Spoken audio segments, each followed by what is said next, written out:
안녕하세요. 꿈라디오 도윤에 오신 것을 환영합니다.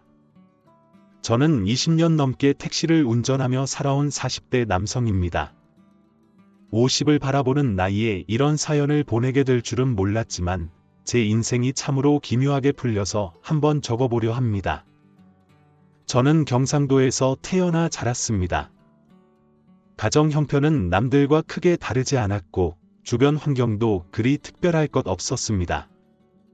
평범한 배경 속에서 평범하게 자란 셈이죠. 공부도 딱 중간쯤 했고 사춘기도 친구들과 비슷하게 지나왔습니다. 그렇게 남들이 하는 만큼만 하고 하지 않는 건 하지 않으며 학창 시절을 보냈고 성인이 되었습니다. 성인이 된 저는 아버지 친구분이 부장님으로 계시는 가전제품 대리점에 영업사원으로 입사하게 되었습니다. 아버지는 남자가 사회에서 잘 적응하려면 영업을 배워야 한다며 무척 기뻐하셨죠.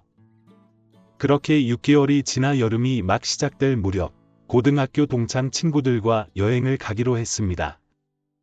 바닷가 근처에서 자란 저희는 태어나 처음으로 계곡으로 놀러 가기로 했습니다. 유명한 계곡 근처에 친구의 삼촌이 사신다 하여 숙박비를 아낄 수 있었습니다. 들뜬 마음으로 여행을 떠났습니다. 막 성인이 된 남자들끼리의 여행이라서 물에 빠졌을 때 입을 팬티 몇 개 챙기고 슈퍼에서 술을 가득 사서 떠났습니다. 삼촌은 커다란 봉고차로 저를 포함한 5명의 남자를 태우고 굽이굽이 산을 올랐습니다. 삼촌이 그곳에 산다는 친구를 제외한 우리는 모두 처음 계곡을 보았기에 산속에 수영할 물이 흐른다는 게 신기하기만 했습니다. 우리는 삼촌이 챙겨주신 버너와 고기를 챙겨 계곡으로 향했습니다. 지금은 계곡에서 취사가 금지되어 있지만 당시에는 계곡에서 고기를 구워 먹고 술을 마시는 게 익숙한 풍경이었습니다. 이른 아침에 도착한 우리는 넓고 큰 돌들이 자리 잡은 명당에 자리를 폈습니다. 고기를 구우며 물에 들어갔다 나오기를 반복했습니다. 그때의 느낌은 아직도 잊지 못합니다. 차갑고 잔잔하게 흐르는 물과 바다와 달리 모래가 아닌 온통 자갈로 된 바닥, 갑자기 깊어졌다 얕아졌다를 반복하는 계곡에서 다리와 발은 온통 상처투성이가 되었지만 정말 재미있었습니다. 처음엔 잔잔한 물이 뭐가 재밌나 싶었지만 기대 이상으로 즐거웠고 사람들이 왜 계곡에 오는지 알 것 같았습니다. 그때가 오후가 되기 전이었지만 이미 많은 사람들이 있었습니다. 가족, 커플, 저희처럼 단체로 온 사람들도 많았습니다. 계곡은 커다란 계단처럼 층이 나뉘어 있었고 위쪽까지 사람이 가득 차 있었습니다. 그렇게 1시간쯤 놀았을 때였습니다. 제가 계곡에 감탄하며 혼자 이곳저곳을 돌아다니는 사이 친구들은 이미 술에 취해 있었습니다. 20살의 패기로 주량도 모르고 술을 부어대서 다들 뻗어 있거나 눈도 제대로 뜨지 못하고 있었습니다. 바로 그때 위쪽에서 짧은 비명소리가 들리더니 점점 가까워지기 시작했습니다. 비명을 지르는 사람이 한둘이 아니었습니다. 바위에 앉아 잠시 쉬고 있다가 소리가 나는 쪽을 올려다보니 사람들이 다들 어느 한 곳을 가리키며 발을 동동 구르고 소리를 지르고 있었습니다. 사람들의 시선은 점점 아래쪽으로 향했습니다. 그 시선을 따라가 보니 한 여자가 계곡 물살에 휩쓸려 내려오며 허우적대고 있었습니다. 이미 물살에 떠밀려 오면서 어딘가에 부딪힌 듯 얼굴이 벌겋게 보였습니다. 무슨 생각이었는지 저는 망설임 없이 물속으로 뛰어들었습니다. 빠르게 물을 가르며 그 여자에게 다가가 가까스로 그녀를 붙잡아 물 밖으로 끌어올렸습니다. 몇십 미터를 떠내려왔는지 여자는 이미 정신을 잃고 쓰러져 있었습니다. 저도 너무 긴장했던 탓인지 숨이 가빴고 갑자기 머리가 핑 도는 어지러움을 느꼈습니다. 멀리서 여자의 친구들로 보이는 여성 2~3명이 다급하게 달려오는 것이 보였고 곧바로 저는 정신을 잃었습니다. 정신을 차려보니 제가 병원에 누워 있었습니다. 처음이라 잘 몰랐지만 나중에 알고 보니 중환자실에 있던 것이었습니다. 왼쪽 눈이 무언가에 가려진 듯 희미하게 보였습니다. 제가 움직이는 것을 눈치챈 간호사가 급히 나가더니 낯선 아주머니와 친구네 삼촌을 데리고 왔습니다. 처음 보는 아주머니는 눈물을 흘리며 제게 계속 괜찮냐고 물어보셨습니다. 그러나 입이 움직이지 않아 말을 할 수가 없었습니다. 삼촌은 안도의 한숨을 내쉬며 어딘가로 전화를 걸었습니다. 그날 밤 저는 일반 병실로 옮겨졌습니다. 의사 선생님은 젊어서 회복이 빠를 거라며 곧 퇴원할 수 있을 것이라고 하셨습니다. 새벽 무렵 저희 엄마가 급히 병원에 도착하셨습니다. 그제야 긴장이 풀리며 저는 다시 깊은 잠에 빠졌고 다음 날이 되어서야 깨어났습니다. 그때 비로소 제 모습을 정확히 볼 수 있었습니다. 제 얼굴은 만신창이가 되어 있었습니다.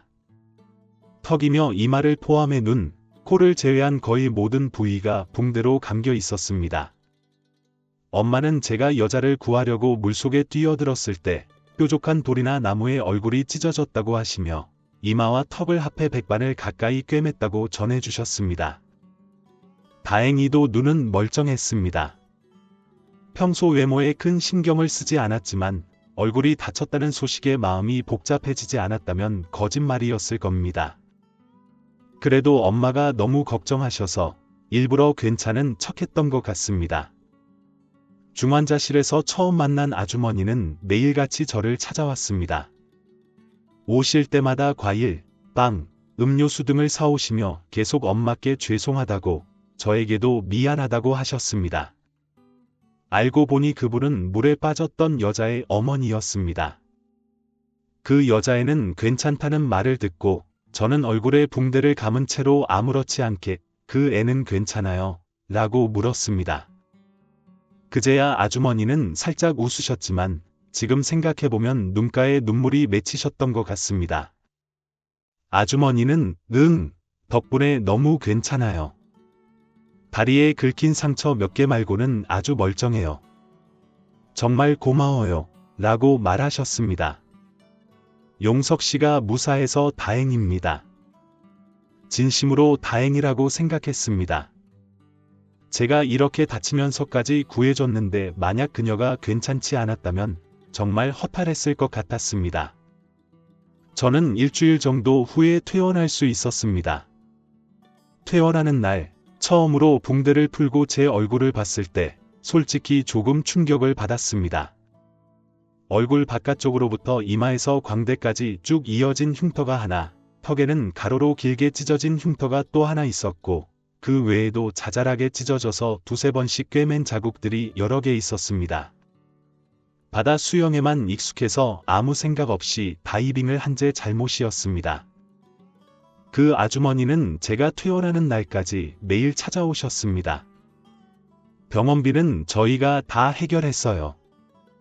정말 죄송합니다. 추후에 발생하는 치료비도 저희가 다 책임질게요. 보상이 더 필요하시다면 언제든 말씀하세요. 저희 딸의 목숨을 살려주셨으니 뭐든지 해드릴 수 있습니다. 아주머니는 계속 허리를 굽혀 죄송한 마음을 표현하셨습니다. 그런데 전부터 느꼈지만 아주머니의 차림새가 그리 좋아 보이지 않았습니다. 쉽게 말해 형편이 그리 좋아 보이지 않으셨습니다. 어머니도 저처럼 느끼셨는지 아주머니의 제안을 정중히 거절하셨습니다. 괜찮습니다. 사내 녀석 얼굴이 뭐가 중요하겠어요?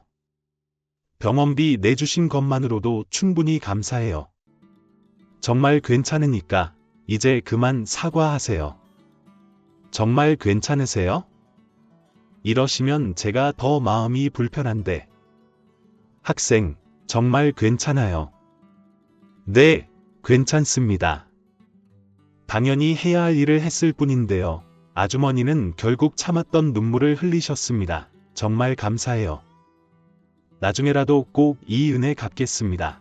그렇게 인사를 나누고 저는 집으로 돌아왔습니다. 그때는 미처 몰랐습니다. 이 흉터가 제 인생을 꼬이게 만들 줄은 상상도 못했습니다. 저는 이틀 정도 집에서 휴식을 취한 후 출근했습니다. 제 상황을 미리 아버지께 전해 들으신 부장님은 생각보다 제 얼굴이 심각했는지 흠칫 놀라며 약간 곤란한 표정을 지으셨습니다.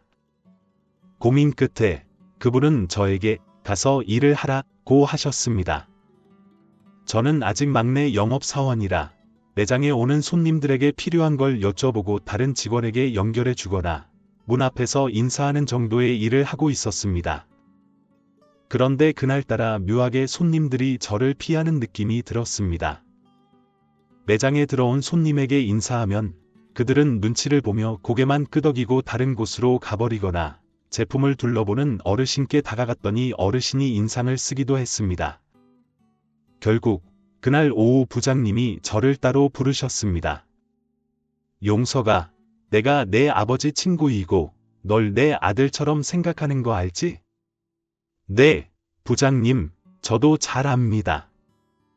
그런데 말이다. 이게 참 난감하네. 오늘만 해도 손님 몇 명이 그 상처에 대해 얘기하더라고. 차장님도 이건 좀 곤란하다고 하시고. 흉터가 많이 눈에 띄나요? 이게 아직 수술한 지 얼마 안 되어서 그런데 병원에 꾸준히 다니면 조금 연해질 수도 있을 거예요. 그걸 우리가 기다려줄 수가 없어서 말이다. 미안하다, 용서가. 영업사원은 그 브랜드의 얼굴이자 꽃이라고 하지 않니? 그 꽃이 상처를 입고 시들어 있으면 당연히 안 된다는 것을 알고 회사의 입장을 100번도 이해했지만 속상한 마음은 어쩔 수 없었습니다. 다행히 저는 회사에서 잘리지 않았습니다.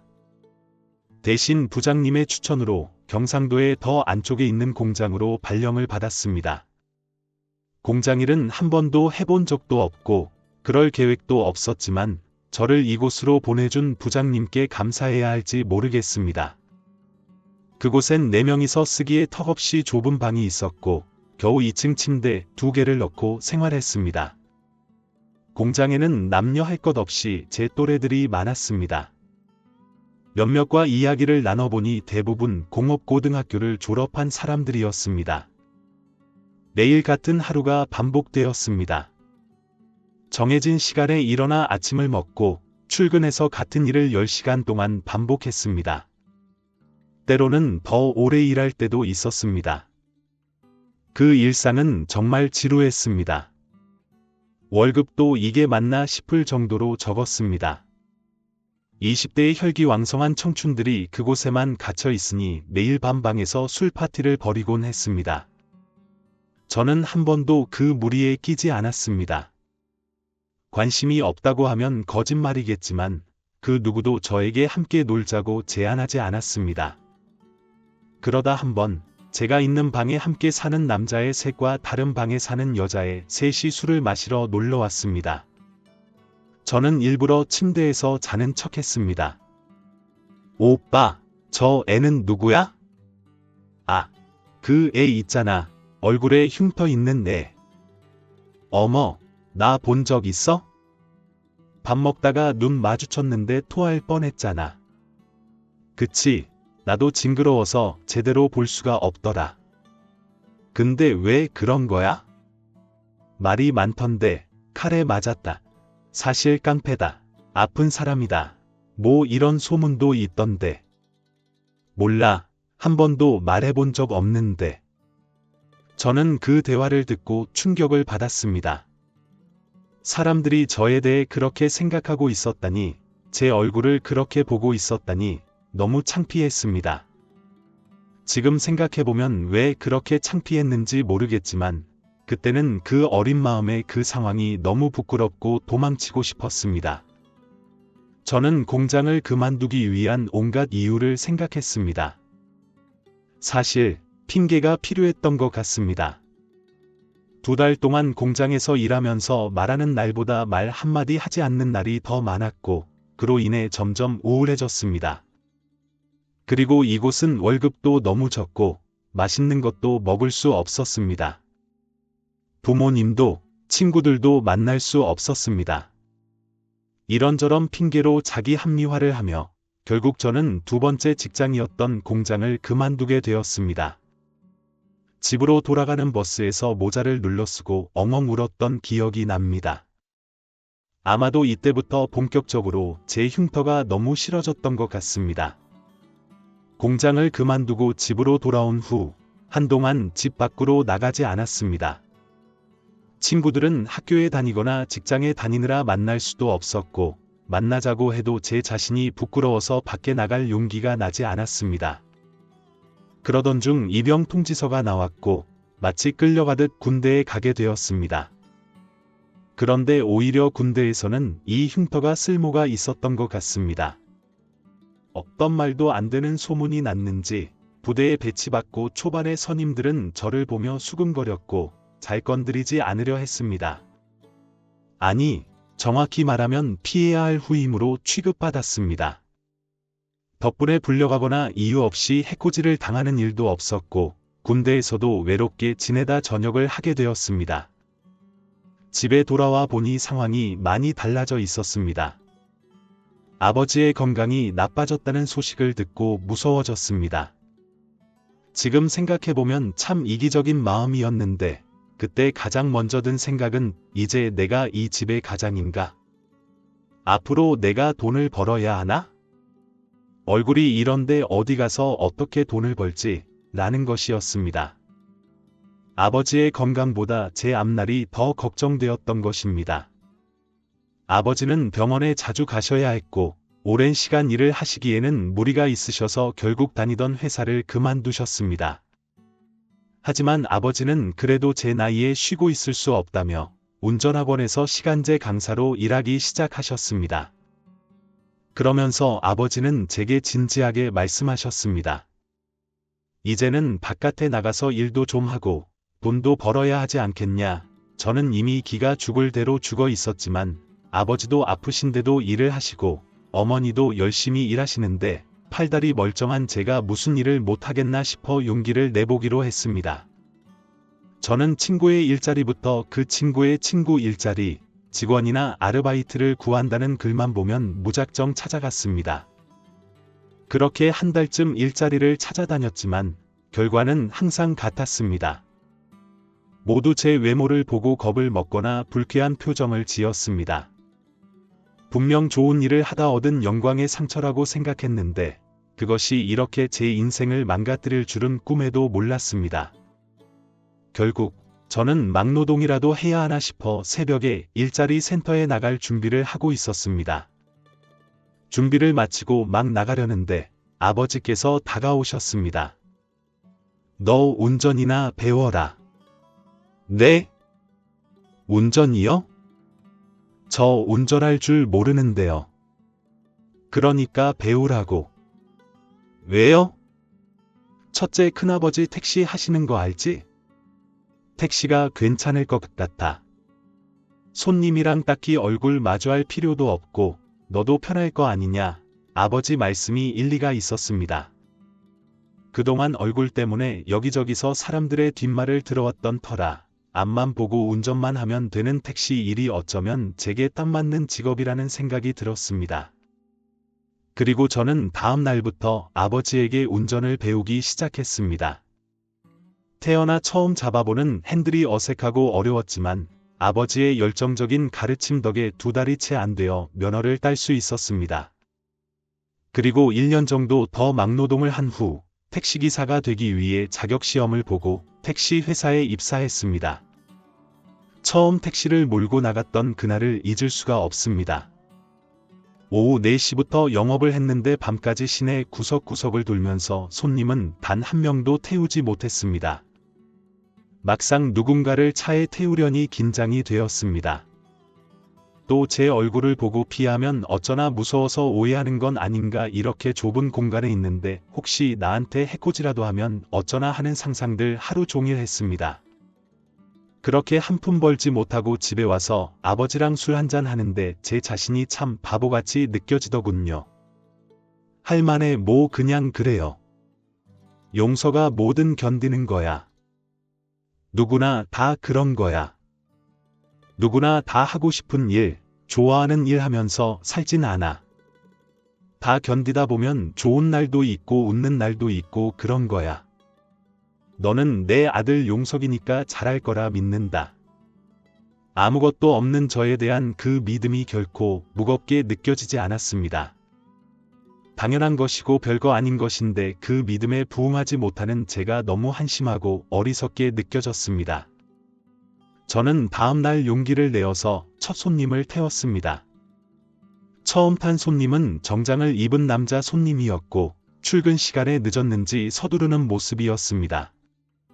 저는 손님이 타고 내리기까지 20분 남짓한 시간 동안 땀을 얼마나 흘렸는지 모릅니다. 손님이 내리고 저는 안도의 한숨이 나오면서 한편으로는 신기한 기분이 들었습니다. 그동안 일만 하려고 하면 다들 제 외모부터 관심을 가지고 불쾌해하곤 했는데 택시에 탄 손님은 전혀 그러지 않았던 겁니다.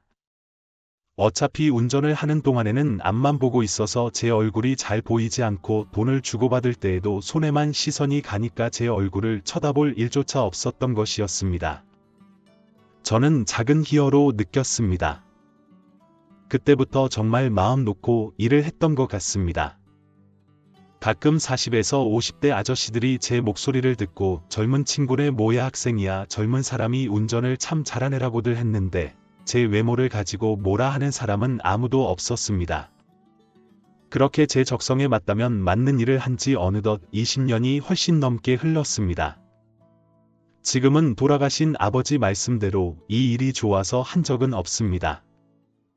그저 내가 유일하게 할 수 있는 일이고 유일하게 잘하는 일이니 지금까지 버티고 버틴 거죠. 아버지는 돌아가시기 전까지 제게 어머니처럼 좋은 여자를 만나 하루빨리 결혼하라고 하셨습니다. 하지만 직장에 여자가 있는 것도 아니고 얼굴이 이러니 어디서 소개팅 한 번이 안 들어와서 지금껏 결혼도 못하고 혼자 지내고 있습니다. 그런데 몇 달 전 정말 놀라운 일이 일어났습니다. 제가 일하고 있는 택시 회사는 서울에 있는 본사를 포함해 전국에 약 너댓 개 정도의 지점이 있는 회사입니다. 그날은 유난히도 지점장님이 택시 내부 청소를 강요했고 센터 안청결도 신경을 썼으며 뭔가 바빠 보였습니다. 어디서 검사라도 나온대요? 서울에서 검사는 아니고 그냥 들린댄다. 말이 그냥 들리는 거지 잘하고 있나 검사하러 나오는 거 아니겠어? 서울에서요 별일이네. 그러게나 말이다. 내년이 정년인데 모책 잡히는 건 아닌지 벌써 시간이 이렇게 됐네. 오늘도 고생해. 최 씨, 제가 이 회사로 온 지 7년이 되어가는데 본사에서 온다는 건 처음 봤습니다. 어쨌든 저와는 상관없는 일이니 그냥 그런가 보다 하고 그날도 열심히 업무를 했습니다. 그날은 점심 후까지만 업무를 하는 날이라서 일찌감치 일을 마치고 사무실로 들어갔습니다. 아직 다른 동료들은 운행을 하는 중이었고 사무실에 지점장님과 70대 정도로 보이는 나이가 지긋하신 어르신과 양복 차림의 제 또래 남자 하나가 앉아서 대화를 나누고 있었습니다. 안녕하세요. 최 씨 왔어. 회장님, 부장님, 저희 직원입니다. 들어온 지 오래되지 않아서 아마 처음 보셨을 거예요. 지점장님이 저를 회장님과 부장님이라는 사람에게 소개했고 저는 어색하게 그 자리에 끼게 되었습니다. 회사 운영에 대해 개선해야 할 부분들에 대해 대화를 나누는 것을 조용히 듣고 있었는데 회장님께서 제 얼굴을 가만히 바라보시더니 제게 물으셨습니다. 네, 이런 질문이 실례인 줄은 알지만 뭐 하나 물어봐도 될까요? 네, 어떤 그 얼굴의 상처 왜 그렇게 된 건지 말해줄 수 있나요? 당혹스럽지 않았다고 하면 거짓말이었을 겁니다. 그렇게 대놓고 물어본 사람은 처음이었고 그렇게 정중하게 물어본 사람도 처음이었습니다. 그런데 회장님의 얼굴이 단순한 호기심이 아니라는 게 느껴졌습니다. 저는 뭐 부끄러운 일도 아니고 오히려 자랑스러운 일이라고 생각이 되어 처음으로 남 앞에서 얼굴의 흉터에 대한 사연을 자세하게 말했습니다. 계곡에서 기절하고 병원 중환자실에서 눈을 떴을 때쯤을 얘기하는데 갑자기 회장님께서 제 손을 잡으셨습니다. 그리고 제 왼쪽 가슴팍에 있는 명찰을 눈을 개슴츠레 뜨고 보셨습니다. 그러더니 갑자기 제 얼굴을 잡고 얼굴에 있는 제 흉터를 만지시더니 곧 저를 꼭 끌어안으시고는 숨이 넘어갈 듯 아이처럼 우셨습니다. 자네가 자네로구먼. 자네가 맞아. 여기서 다시 이렇게 만나게 되다니. 회장님의 알 수 없는 행동에 저와 지점장님과 부장님은 모두 놀랄 수밖에 없었습니다. 회장님은 눈물을 계속 흘리면서 결국 자리에 주저앉으셨습니다. 저희는 급하게 회장님은 의자로 옮겼고 회장님은 그렇게 한참을 우셨습니다. 그리고 곧 회장님이 꺼내신 이야기에 저는 놀랄 수밖에 없었습니다. 지금부터 약 30년 전 회장님은 원래 여기 경상도에서 사셨다고 했습니다. 당시에는 용달 운송업을 하고 있었는데 소자본으로 시작해서 서너 대 가지고 회장님도 직접 운전을 하며 바쁘게 일을 했다고 했습니다. 그리고 그때 회장님에게 딸이 하나 있었다고 했습니다. 딸은 서울에 있는 대학교에서 무용을 전공했는데 여름방학에 본가에 내려오게 되었고 그러다 고등학교 동창들과 함께 계곡에 놀러 갔다고 했습니다. 그리고 계곡에서 발을 헛디뎌 물살에 떠밀려 목숨을 잃을 뻔했고 기적처럼 한 청년이 그 목숨을 구해줬다고 하셨습니다. 저는 이야기를 들으면서 계속 속으로 설마 했습니다. 회장님은 자신의 딸의 목숨을 구해준 청년이 바로 저라고 했습니다. 제가 속으로 생각한 설마가 정말 현실이었던 것입니다.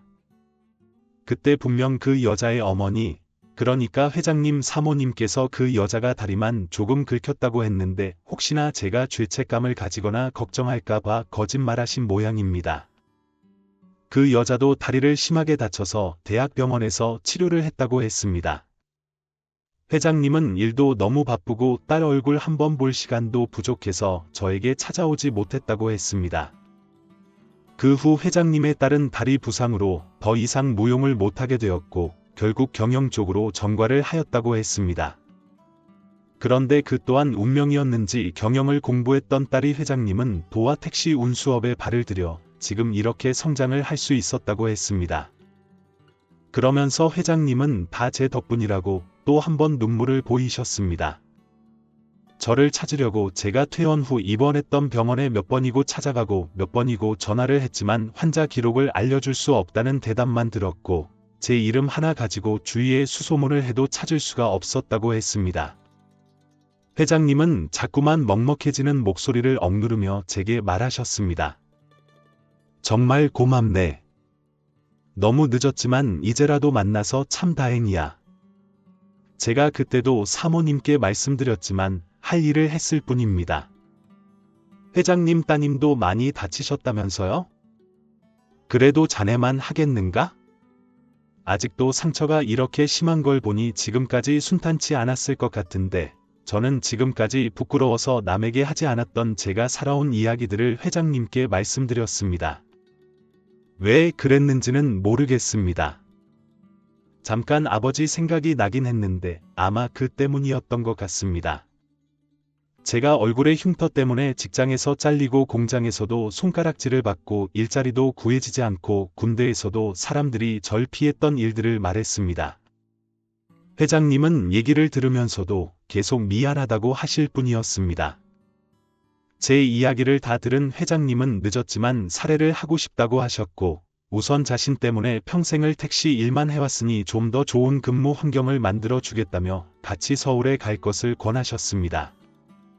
하지만 저는 제가 모셔야 하는 홀어머니가 계셔서 안 된다고 했고 회장님은 잠시 고민하셨습니다. 그러더니 내년에 정년인 지점장님이 나가시면 그 자리를 대신해서 맡아달라고 했습니다. 제가 그런 자리를 받아도 되는지 모르겠다고 고민해보겠다고 했고 회장님은 이미 긍정의 대답을 들은 것처럼 기뻐하셨습니다. 그렇게 그날은 너무 늦어 만남을 마무리 지었는데 다음날 회장님이 또 찾아오셨습니다. 서울에 돌아가시기 전에 해야 할 일이 있다며 저를 데리고 어딘가로 가셨습니다. 경상도에 있는 큰 대학병원에 가시더니 안에 있는 카페에서 웬 의사 가운을 입은 사람과 아른 체를 했습니다. 그리고 곧 저를 소개해 주었습니다. 그 의사는 회장님과 중학교 동창인데 회장님께서 사정사정해서 외래가 끝나고 잠깐 시간을 내서 왔다고 했습니다. 의사는 제 얼굴을 자세히 살폈고 꾸준히 치료하면 어느 정도 흉터를 가릴 수는 있다고 하셨습니다. 사실 기대하지 않았는데 그런 희망적인 말을 들으니 기쁘지 않을 수가 없었습니다. 자네 들었지? 이 친구가 여기 성형외과 교수 중에서 제일 실력이 좋은 사람이야. 그러니까 믿고 맡겨봐. 제가 이 나이 먹고 얼굴 고쳐서 어디다 쓰겠습니까? 그냥 내 소원이네. 자네 하루라도 제대로 된 원래 자네 얼굴로 사라졌으면 좋겠어. 괜찮습니다. 회장님 평생 이렇게 상거료 그리고 저 치료할 돈도 없습니다. 그건 걱정하지 말게나 내가 다 알아서 할 테니 솔직히 마음이 흔들렸습니다. 원래 제 얼굴이라 흉터가 없는 제 얼굴은 어떨지 상상이 되지 않았습니다. 제가 고민하자 앞에 앉아 있던 의사도 저를 설득했습니다. 나이 먹고 흉터 치료하는 사람들 많아요. 팔이며 얼굴이며 엉덩이 흉터도 보기 싫다고 치료하는데 얼굴은 오죽하겠어요? 저 흉터만 몇천 개를 치료했습니다. 믿고 맡겨주세요. 저는 잠시 고민을 하고 고개를 끄덕였습니다. 회장님은 정말 기뻐하셨습니다. 그리고 곧 비행기 시간이 다 되었다며 급히 자리에서 일어나셨습니다. 병원 앞에서 부장님이 기다리고 계셨고 회장님은 집까지 데려다 주겠다며 같이 타자고 하셨습니다. 회장님과 나란히 뒷좌석에 앉았습니다. 누군가 운전해주는 차의 뒷자리에 탄 건 어렸을 때 이후로 처음이었습니다. 평생 다른 사람을 태워보기만 했지 이렇게 뒤에 타보다니 기분이 참 묘했습니다.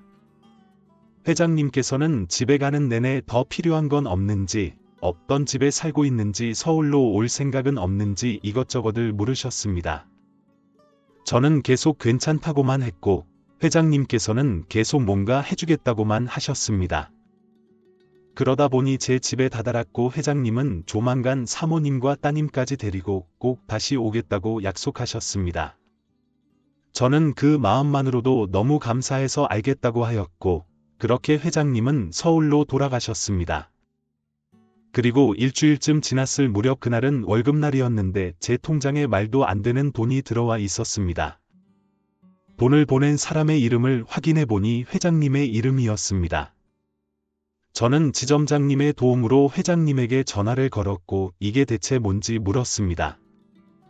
회장님은 껄껄껄 웃으시더니 보너스라고 하셨습니다. 저는 이 돈 못 받는다고 다시 돌려드린다고 했지만 회장님은 이렇게 또 한 번 웃으시면서 말씀하셨습니다. 내 딸 아이의 목숨값이 그 정도도 안 되는가? 그리고 자네가 지금까지 산 30년 가까이 되는 그 인생에 대한 값이 그 정도가 안 돼 뭐라 거절할 말이 떠오르질 않았습니다. 제가 대답을 못하고 있자 회장님은 바빠서 끊어야겠다며 전화를 끊으셨습니다. 제 머릿속에 지난 30년이 주마등처럼 흘러갔습니다. 난생 처음 보는 사람이 내게 보였던 불쾌한 표정, 내 뒤통수에 대고 수근거리던 사람들, 거울 한번 보기 힘들었던 나 자신, 그리고 그렇게 힘들어하는 저를 보며 더 힘드셨을 우리 부모님. 저는 더 이상 회장님께 거절의 전화를 하지 않았습니다. 그리고 지금 저는 그 돈으로 지금보다 좀 더 크고 깨끗한 집 전세를 얻어 어머니와 살게 되었고 흉터 치료도 꾸준히 받고 있습니다. 저는 매일 보는 얼굴이라 잘 모르겠는데 주변에서는 많이 좋아졌다며 인물이 좋다고 했습니다. 아, 그리고 얼마 전에 정년을 마치신 지점장님을 대신해 제가 지점장이 되었습니다. 근무 환경도 좋고 월급도 많이 받아서 이보다 더 좋을 수가 없습니다. 회장님은 제 진급을 축하한다며 조만간 이곳에 오신다고 하셨습니다. 그땐 꼭 사모님과 따님도 함께 오신다는 약속도 잊지 않으셨습니다. 저는 늦게나마 열심히 산 제 인생에 대한 보상을 받는 것 같다 요즘 정말 행복합니다. 저희 어머니께서도 20살 때 이후로 제가 이렇게 웃는 걸 처음 본다고 하십니다. 회장님 덕에 그동안 못 누렸던 외식이나 여행 같은 것들 다 누리며 남은 인생 20대 청춘 못지않게 즐겁게 살아보려고 합니다. 열심히 살다 보면 복이 온다는 말 믿지 않았는데 이젠 믿을 수가 있네요. 모두 저처럼 열심히 사신 보상 받으실 수 있습니다. 항상 응원하겠습니다. 감사합니다. 지금까지 사연 들어주셔서 감사합니다. 사연이 재미있으셨다면 구독과 좋아요를 눌러주세요. 감사합니다. 안녕히 계세요.